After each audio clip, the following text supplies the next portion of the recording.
Hello, everybody, and welcome back to the Brooklyite TV Podcast. I'm your host, Frank, and today we're going to break down the 8-round showdown between Mike Tyson and Jake Paul. What happened when the baddest man on the planet met a young, hungry fighter with something to prove. It was a clash of two different eras, and we're about to unpack the grit, the heart, and the undeniable force of Father Time. Stick around, you won't want to miss this one. I had said Mike Tyson knocks Jake Paul out within 3 rounds. I was wrong. The old cliche about Father Time is true. He is definitely undefeated. The world of boxing is one that has seen its fair share of unpredictable twists and turns, where the line between legend and challenger often blurs. In a matchup that seemed almost impossible just a few years ago, we witnessed an 8-round fight between two fighters from different eras. Mike Tyson, the former heavyweight champion of the world, and Jake Paul, the young YouTube star turned boxer.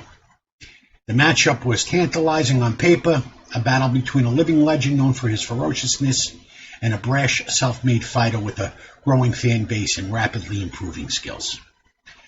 But the reality of the fight itself was a story of age, respect, and the undeniable truth that Father Time is undefeated. When Mike Tyson stepped into the ring, there was no mistaking the sheer magnitude of his presence. Tyson's name alone commands respect.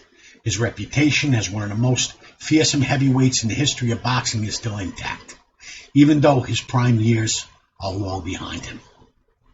But as the bell rang for the first round, it became painfully clear that Tyson was no longer the fighter who once destroyed opponents in a flurry of punches that seemed to defy the laws of physics. The signs of age were apparent almost immediately. Tyson, now 58 years old, was slower, more methodological, and lacking the explosive energy that once made him such a ferocious force. Mike Tyson's once legendary speed, that blinding quickness that made him a nightmare for opponents, was nowhere to be found tonight. His footwork was heavy and labored, his legs seemed shot, the kind of exhaustion that comes only from the passage of time and the toll of an incredibly hard career. Tyson's punches were still powerful, but they lacked the sharpness and speed that had once allowed him to land with surgical precision. The speed of his head movement, which had made a hallmark of his defense, was just not there. As each round passed, it became more evident that the clock had caught up with him. Tyson's hands were slower, his reactions delayed, and his gas tank seemed to empty faster than anyone could have anticipated. Jake Paul, on the other hand, approached the fight with a sense of calculated confidence. He's come a long way from his brash and often controversial YouTube persona, now an established figure in the world of boxing. Against Tyson, Paul seemed to have the upper hand. He was sharper, quicker, and far more mobile than the aging Mike Tyson. His punches were more fluid, his legs, still youthful and spry, allowed him to maintain a rhythm that Tyson simply couldn't keep up with. However, what stood out the most as the fight wore on was Jake Paul's maturity and restraint. As the rounds ticked by, it became clear that Paul was not in a rush to knock out Mike Tyson. In fact, in the later rounds, it seemed like Paul was deliberately easing off the gas, showing a level of care and respect for the aging legend across the ring from him. Rather than going for the kill, Paul seemed to be content to maintain control, landing clean shots without trying to overwhelm Mike. It was as though he understood the significance of the moment, the honor of being in the ring with a man who had once been universally feared and revered, and showed him a level of respect that many would not have expected. It's easy to understand why Jake Paul would want to make a statement in such a high-profile fight. He's built his brand on fighting bigger names and calling out established athletes past their prime in many ways. But in many ways, a knockout of Mike Tyson would have been an embarrassment to him. But instead, Paul took a different route. He didn't go all out for the knockout. He showed restraint in a sport that is often defined by its brutal finality. Paul's decision to take it easy on Tyson spoke volumes about his character and his understanding of the occasion.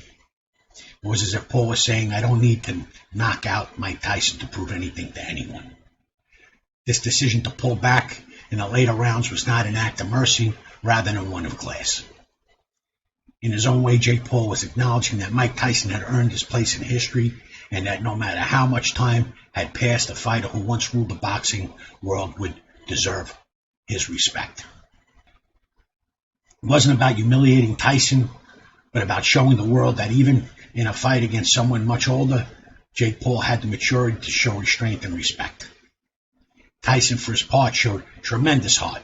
Despite his visible limitations, Tyson continued to press forward, never backing down. He showed the kind of grit that made him a fan favorite throughout his career. His determination to keep fighting, even when it was clear that his body couldn't keep up with the younger, faster Paul, spoke to the heart of a warrior.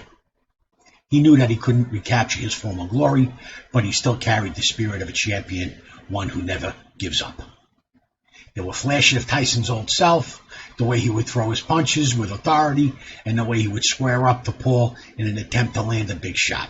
But those moments were few and far between tonight. What stood out in this fight more than anything was the inevitability of Father Time. Tyson, despite his best efforts, couldn't escape the toll that age had taken on his body. His stamina couldn't keep up with the younger, more dynamic Jake Paul, and his movements lacked the fluidity and explosiveness that once defined him as the baddest man on the planet. But he's still the baddest man on the planet to me.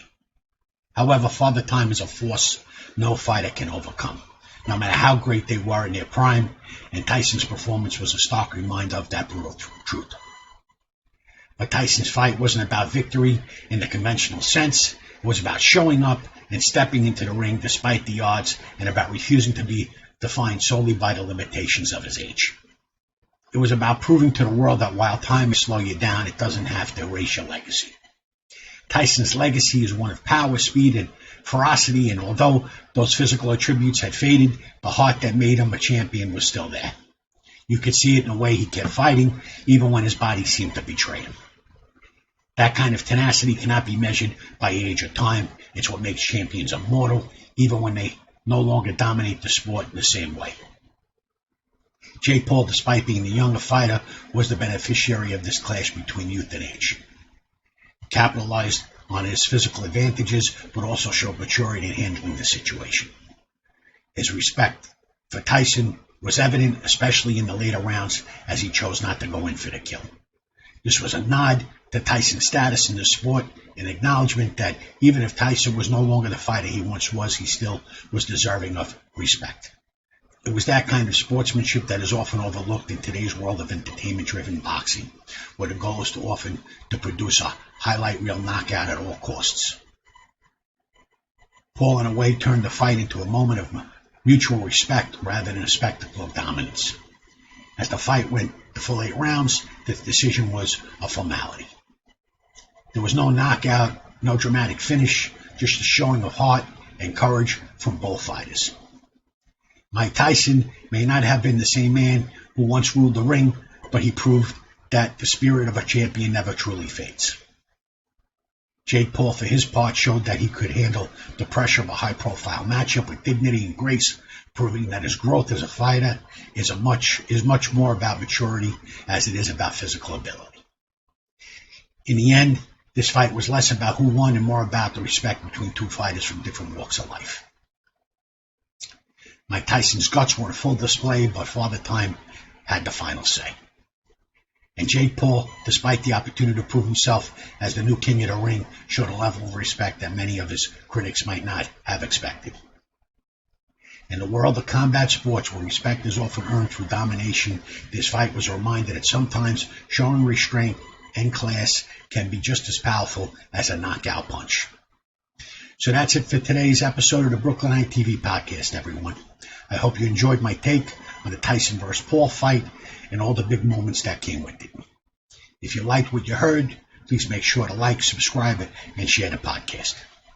Don't forget to hit that notification bell so you don't miss my next update or episode. Got thoughts or opinions on the fight tonight? Drop them in the comments or hit us up on social media.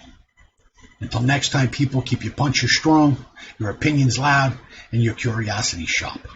This is Frank signing off from the Brooklyite TV Podcast. I'll see you all next time.